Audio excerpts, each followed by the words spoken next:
सायद अहिले देउताहरूले पनि रक्सी पिउन थाल्यो होला। हजुर यो अन्धविश्वास अन्धभक्तिमा।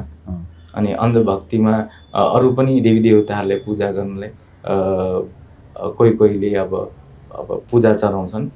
पूजा चढाउँदा अहिले त रक्सी पनि चढाउँछ रहेछ हैन। अब किन हो थाहा छैन। सायद अहिले देउताहरूले पनि रक्सी पिउन थाल्यो होला। हजुर कहिलेदेखि नै सुरु गरेको अब हाम्रो बुद्ध धर्ममा चाहिँ पञ्चशीलमा सुरामेर मद्यपमा दत्ताना छ हैन।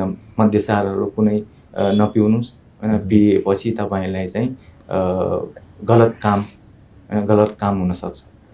तर अहिले पूजा मा चाहिँ रक्सी पनि राखेर पूजा गर्छ। हजुर नभइन्दा पनि भइसक्यो।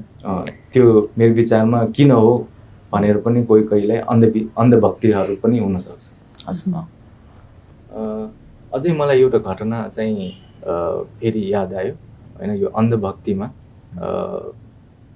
हाम्रो घरमा चाहिँ घरमा कुनै बिरालो मर्यो भने चाहिँ श्राद्ध गर्नुपर्ने रहेछ। हजुर घरमा बिरालो मर्यो भने श्राद्ध गर्नुपर्ने रहेछ। अनि यो किन श्राद्ध गर्नुपर्ने भने बिरालो मरेपछि केही दोष हैन घरमा भिन्न बाधाहरू दोषहरू आउला। त्यो दोष हटाउनको लागि श्राद्ध गर्नुपर्छ।